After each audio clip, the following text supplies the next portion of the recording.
നിങ്ങളുടെ favourite shows ഇനി ഒരിക്കലും മിസ്സാവില്ല. ഇപ്പോൾ C5 കാണും നിങ്ങളുടെ ഫേവറേറ്റ് ഷോ തികച്ചും സൗജന്യമായി. ആർക്ക് എന്താ പറയാനുള്ളതെന്ന് വെച്ചൊന്ന് വേഗം ആയിക്കോട്ടെ. വീട്ടിൽ പോവായിരുന്നു. സംസാരിക്കാനുള്ളത് എന്തിനെ കുറിച്ചാണെന്ന് നിനക്ക് മനസ്സിലായി കാണുമെന്ന് എനിക്കറിയാം. ഗിരി, അവരവരുടെ ശരിതെറ്റുകൾ അനുസരിച്ചാണ് എല്ലാവരും പെരുമാറുകയും പ്രവർത്തിക്കുകയൊക്കെ ചെയ്യുന്നത്. അതൊക്കെ സമ്മതിച്ചു. എങ്കിലും എല്ലാ കാര്യങ്ങൾക്കും പൊതുവായ ഒരു ന്യായമില്ല. നിതീഷിന്റെയും നന്ദിതയുടെയും കല്യാണത്തിന്റെ വിഷയത്തിലാണ് ഈ ചർച്ചയെങ്കിൽ അത് വേണ്ട. അതുകൊണ്ട് ഒരു പ്രയോജനം ഉണ്ടാകാൻ പോകുന്നില്ല. എന്റെ തീരുമാനം ഞാൻ മാറ്റാനും പോകുന്നില്ല. എടുത്ത തീരുമാനം ശരിയാണെന്ന് ഗിരിക്ക് തോന്നുന്നുണ്ടെങ്കിൽ അത് മാറ്റണ്ട. അതിന് ഞങ്ങൾ ആരും നിർബന്ധിക്കുകയും ചെയ്യില്ല. പക്ഷെ ചില കാര്യങ്ങൾ അറിഞ്ഞും മനസ്സിലാക്കിയും വേണം ഗിരി ആ തീരുമാനം തുടരാൻ. ഒരു പെൺകുഞ്ഞ് ജനിക്കുന്നത് മുതൽ വീട്ടുകാരുടെ മനസ്സിൽ അതൊരു വലിയ ഉത്തരവാദിത്തം തന്നെയാണ്. പ്രത്യേകിച്ച് ഗിരിയുടേതുപോലെ സാമ്പത്തികമായി അത്ര മുന്നോക്കമല്ലാത്ത ഇടത്തരം കുടുംബങ്ങളിൽ.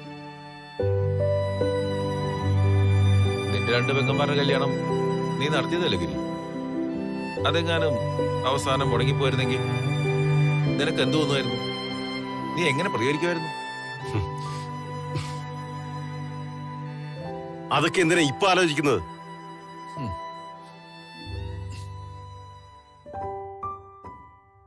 വേറൊന്നിനല്ല ഗിരി, നന്ദുന്റെ കല്യാണ കാര്യത്തില് എന്റെ വീട്ടുകാരുടെ മാനസികാവസ്ഥ എന്താണെന്ന് ഒന്ന് ഊഹിക്കാനെങ്കിലും വേണ്ടിയിട്ടാണ്. എടാ, നീ ഒരിക്കലും ഒരു മനുഷ്യത്തിലാത്ത ഒരാളാണെന്ന് എനിക്ക് ഇതുവരെ തോന്നിയിട്ടില്ല. മറ്റുള്ളവരുടെ കഷ്ടപ്പാട് പ്രയാസവും കണ്ട മനസ്സലിയുന്ന ഒരുത്തനായിട്ടാ ഞാൻ നിന്നെ മനസ്സിലാക്കിയിട്ടുള്ളത്. എടാ, ഞാൻ ഒരിക്കലും ആരെയും ദ്രോഹിക്കണമെന്ന് വിചാരിച്ചല്ല ഇങ്ങനെ ഒരു തീരുമാനം എടുത്തത്. എന്റെ തീരുമാനത്തിന്റെ അടിസ്ഥാനം എന്താണെന്ന് പലവട്ടം ഞാൻ സുമിതയോട് പറയാൻ ശ്രമിച്ചതുമാണ്.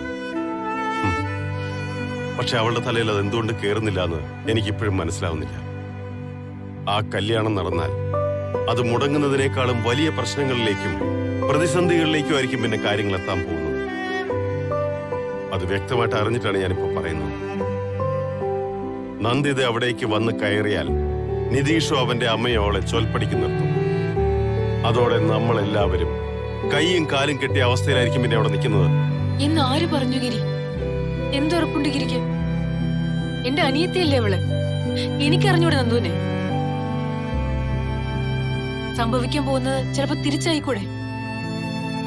നമ്മുടെ കുടുംബത്തിലേക്ക് നിതീഷിന്റെ ഭാര്യയായിട്ട് കയറി വന്നാലും അവള് നമ്മൾ പറയുന്നത് കേട്ടു നിൽക്കുമെങ്കിലും ഗിരി ഒന്നുമില്ലെങ്കിലും എന്റെ അനിയത്തിയല്ലേ അവള്?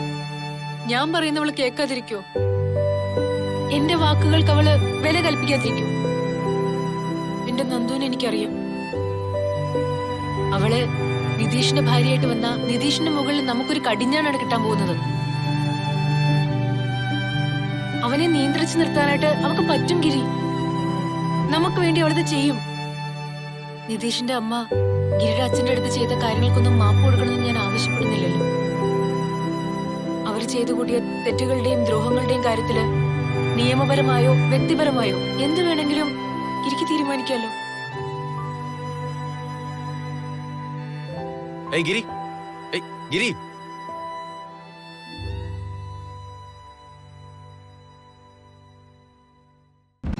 ഡൗൺലോഡ് ചെയ്യൂ C5 ആപ്പ്. കാണൂ എല്ലാ എപ്പിസോഡുകളും സൗജന്യമായി.